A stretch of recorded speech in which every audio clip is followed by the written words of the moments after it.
Assalamualaikum warahmatullahi wabarakatuh. Jumpa kembali di channel Rahmat RPF 17.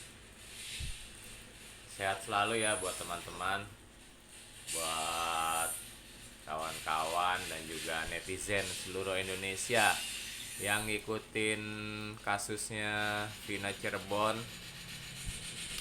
Ya, sama-sama ya kita doakan ya, semoga almarhumah Vina dan almarhum Eki dilapangkan kuburnya ya, diterangi kuburnya, dan juga kasusnya ini semoga cepat selesai. Cuma sih gue yakin kasusnya ini nggak sampai seminggu lah kelar ini.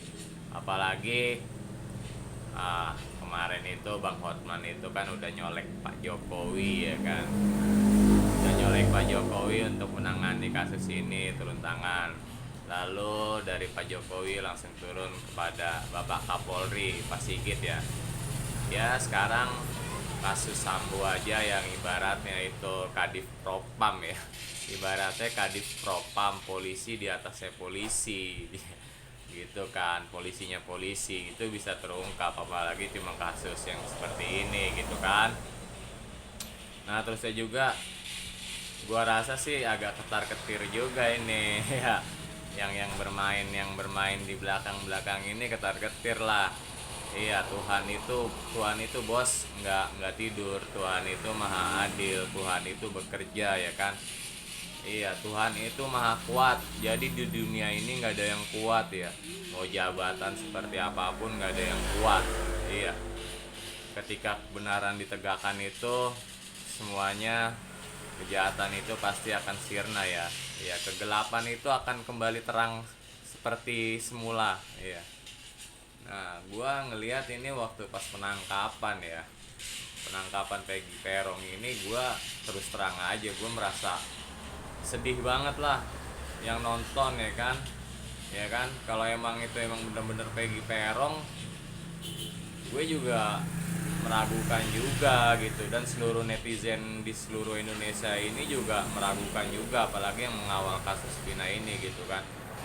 Jadi di luar ekspektasi kita lah, di luar ekspektasi para netizen dan orang-orang yang ngikutin kasus ini gitu, di luar ekspektasinya. Karena ya ibaratnya dari geng motor lalu ke ini, ke kuli bangunan gitu kak. Kebetulan kuli bangunan itu namanya Egi ya, sebutannya Peggy ya kan, jauh banget kalau menurut gua. Kasian ya bos ya, kalau lu ngelihat pas konferensi pers kemarin ya kan, gua ngelihatnya dalam hati gua ya, kalau gua jadi dia nih, kalau gua jadi dia gitu, aduh, kita harus bisa lah merasakan kepedihan orang tuh gimana sih kalau difitnah ya kan. Fitnah itu lebih kejam bos dari pembunuhan itu sendiri gitu. Fitnah itu lebih kejam dari pembunuhan itu sendiri, karena fitnah itu kan dilihat orang banyak ya kan. Seluruh Indonesia melihat gitu, apalagi bukannya seluruh Indonesia lagi lah, mungkin seluruh negara ini kasusnya sampai heboh begini ya kan. Nah gua ini aja nih, pas ngelihat konferensi pers itu, kenapa pas terakhir itu ya, kalau lu lihat ya, pas si Peggy Perong ini pengen ngomong itu, lu lihat lah di media-media sosial, TikTok atau apa itu, sama polisi yang di belakangnya tuh yang agak gede ya kan, itu pengen dibungkam mulutnya gitu kan. Terusnya juga Peggy Perong juga bilang saya rela mati gitu.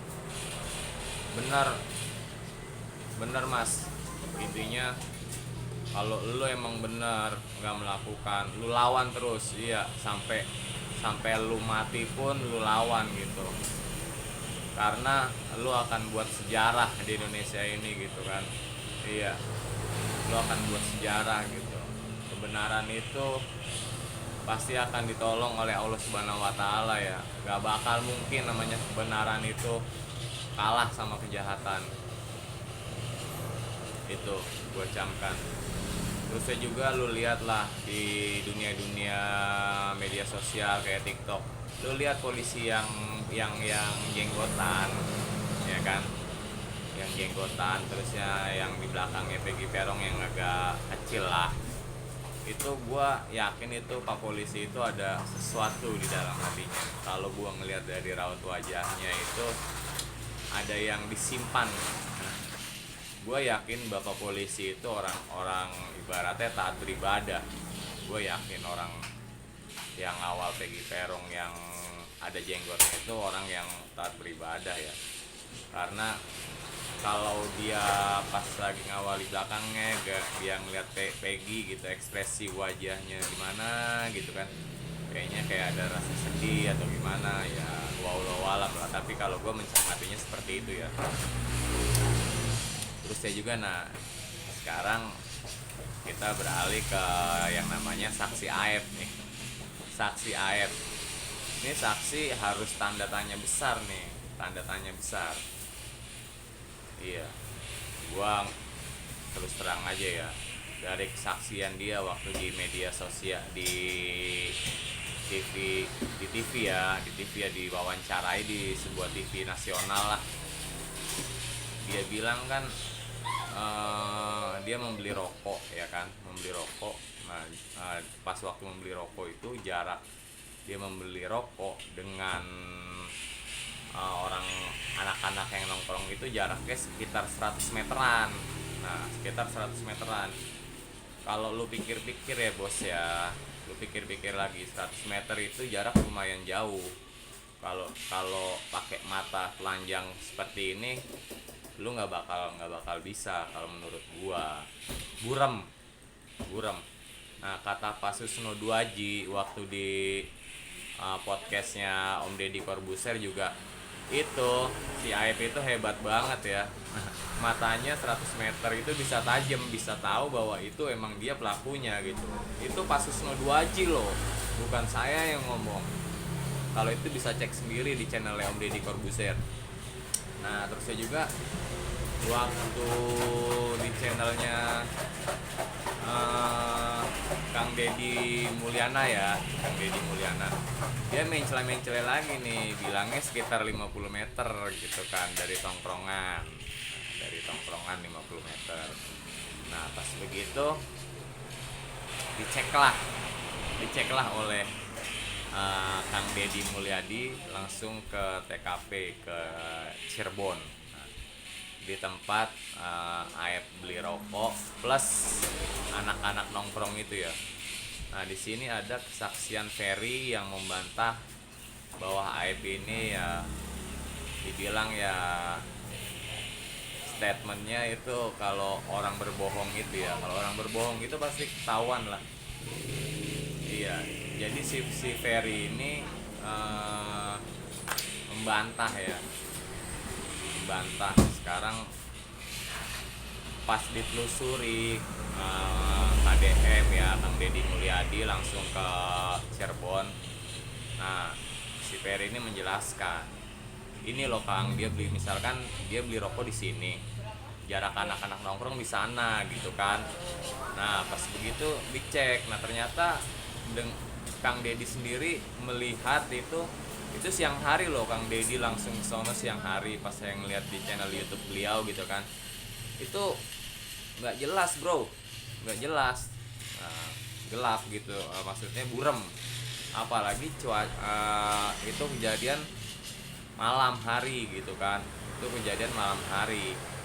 Nah, terus saya juga yang paling mencengangkan, kata yang penjual rokok yang di situ yang udah lama ya, itu tuh pas jam 9 sampai jam 10 malam itu daerah itu sepi, jadi nggak ada peristiwa timpuk menimpuk ya kan. Nah, sepi pas tanggal itu tuh sepi, daerah itu nggak ada orang gitu kan. Nah, itu kan harusnya tanda tanya besar di situ. Jadi kita bisa simpulkan lah, Aep ini kalau gue bilang ya saksi palsu. Jelas, ini puzzle-nya udah jelas. Puzzle-nya tetap si Aep.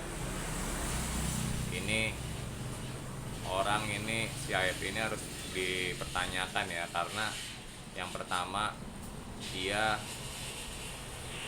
secara tidak langsung ya, kalau seandainya kita yang dibegitukan dengan si Aep ya, otomatis yang pertama masa depan kita tuh ya, siapa sih yang mau dipenjara seumur hidup apalagi sampai mati gitu kan. Sama aja kan merugikan masa depan ini yang kena kesaksian. Terus saya juga kenapa waktu tahun 2016 juga itu si Aep itu kenapa nggak datang di persidangan. Nah, giliran sekarang pas 2024 si Egy Perong yang katanya ini asli ya, tapi gua ragu kenapa si Aep ini gembar-gembor gitu kan, muncul gitu, kenapa gitu kan, why. Iya, dia harus dipertanyakan lah.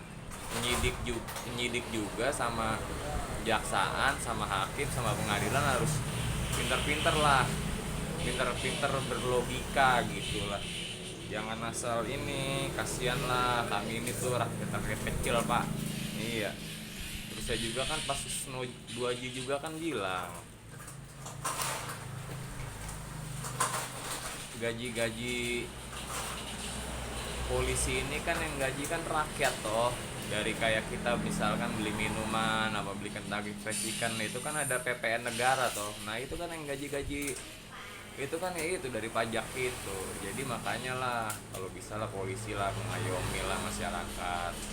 Saya juga kalau untuk menangkap pelaku itu ya harus benar-benar lah dicermati gitu lah, lebih pinter lah. Di polisi kan harus ada cybercrime juga kan, cybercrime itu yang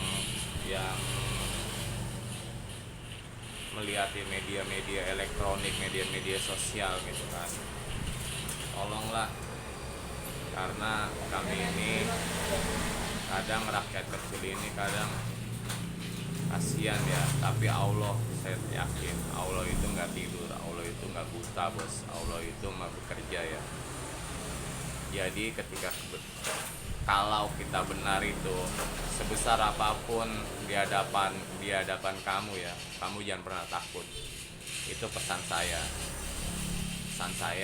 Kalau kita benar, kalau kita nggak melakukan kesalahan sebesar apapun hadapan itu, sampai titik darah penghabisan pun kamu lawan ya, jangan pernah takut ya, karena Allah itu selalu berada di pihak-pihak yang benar ya gitu, meskipun nyawa taruhannya.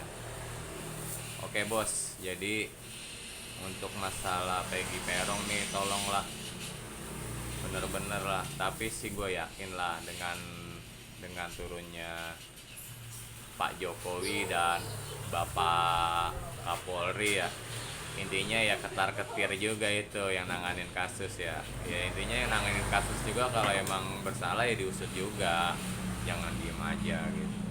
Kita ini butuh keadilan. Oke, thank you.